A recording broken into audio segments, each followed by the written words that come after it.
What's up, HyperFast Nation? On this episode of the show, we're going over 3 things that you need to do when working with buyers in 2023 if you want to actually get more of them under contract and close. So stand by for part 1.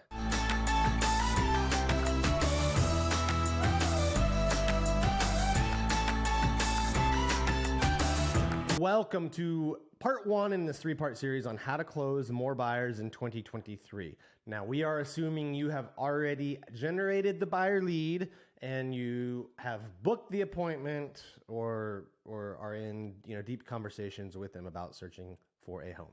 So the first thing that you need to do, and again, this might sound basic for some of you, but a lot of people got lazy when it comes to basic sales skills. This was because there were so many volumes and the price was up so much in 2020 and 2021 that a lot of low-skilled agents did well. A lot of people could get by being what I call order takers, not sales persons. If you want to do well in the 2023 market, you're going to have to be a good salesperson. That is because transactions are down. Prices are down a little, but not much, by the way, and I'm not predicting a 2008 crash by any means. I've said that multiple times and on this podcast and all the other places that I am on social media. I don't think a crash is coming, right? But we're off those 2021 highs. We are fortunately back to a normal level, and in a normal level, the high-skilled salespeople get most of the business. So back to the basics, and the first basic thing when working with a buyer is to get a buyer's agreement signed. Get the buyer broker agreement signed. You might say, like, yeah, I think some people are going to react in one of 2 ways. I think some of you are going to be like, why do I need to do that? I think other people listening are going to be like, yeah, that's so basic. Why are you even bringing it up? Well, Carrie recently, my wife, Carrie Scholl, was recently teaching at a real estate event. There were about 40 real estate agents in the room.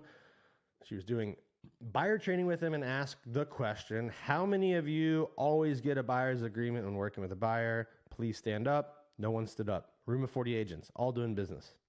None of them stood up. So it's something that, yes, it is basic, but a lot of people don't do it.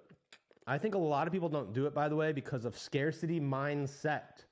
They are afraid that if they ask for the buyer's commitment, they're not going to get it, and they don't know when their next lead is going to come in.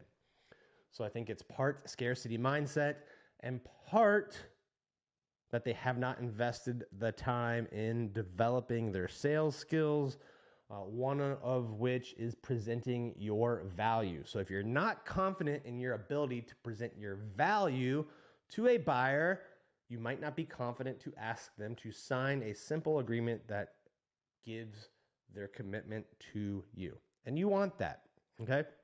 And no, this is not a tool that you're going to use to hold over their head to force them to buy a home or not let them out of it.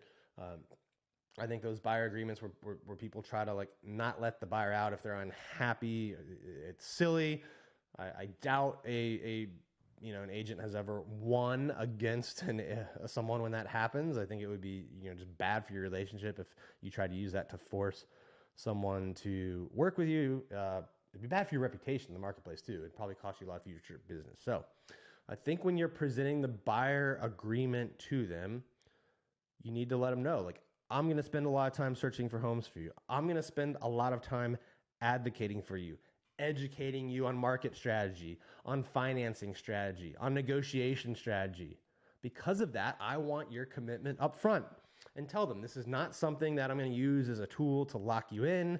I will let you cancel at no cost, right? No, for any reason. I would just ask that prior to canceling, if something is not going the way that you feel, that you communicate that and give me the opportunity to correct it. All right. And then this is also another good time to slip in that my goal is to give you such great service that throughout the process and after, whenever someone thinks about buying or selling a home, you introduce me to them, right? You're setting the stage for referrals in a way that is coming from a place of wanting to give them great service, of telling that you want to give them great service. So in that first meeting, you need to tell them all of the things you are going to do to help them select their home, narrow the criteria, educate them on the areas, educate them on the financing part, educate them on negotiation strategies. You need to do all of that up front, okay? You got to do all of that up front and then ask them for their commitment, which, by the way, is no risk because they can cancel at any time, right? And I know for a lot of you, this seems basic. This seems simple. You're like, Dan, why are you telling us this? I'm telling you this because when Carrie goes to a training event and asks 40 agents how many are doing it, no one in the room stood up. So I know this is going on in all different markets, all different places, right? People are meeting with buyers. They're just meeting them at the house, showing them. They're not getting their criteria up front. And when you don't do that, they just think you're someone that opens doors, right?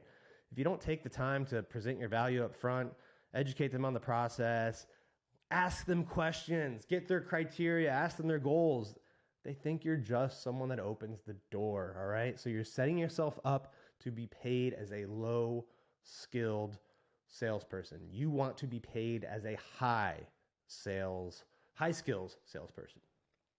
So get the buyer agreement locked in up front before you show them houses, all right? It's part of being a high skill set salesperson. Now, if you want to invest in yourself in developing your sales skills, your marketing skills, your business skills, how to generate more leads, how to get more listings, how to sell more homes, how to recruit, hire, and train if you want to scale a business. We're doing all that and more at the HyperFast Summit in Delray Beach. Sorry, it's going to be in Delray Beach, February 6th. All day long, we're going to have 200 to 300 people at this event. You can go to hyperfastcoach.com for more information. Again, that's hyperfastcoach.com to get more information on our sales summit. And then after that event, for the people that are high producers or building a team, we're going to have a 2-day mastermind. So you can get more information as well about that at hyperfastcoach.com.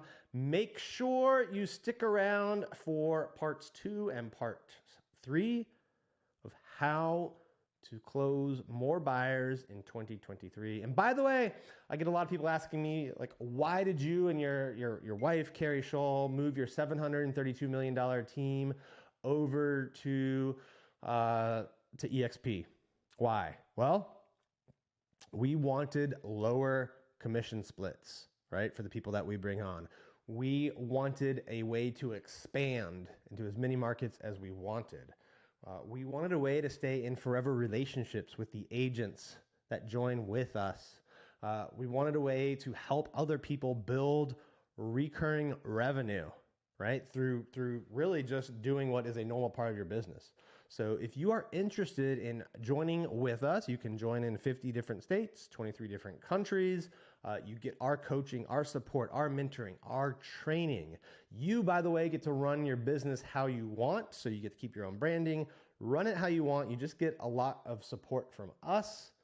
We truly become your partners, and we help you build additional streams of revenue. If you want to learn more about that, just text me at 703-638-4393. Again, send me a text message, 703-638-4393. And I would be honored to have a discussion with you about joining us at EXP. Thank you for watching the show. Please do me a favor, leave us a review, hit the subscribe button, share this with other people that you know would be interested. We'll see you next time.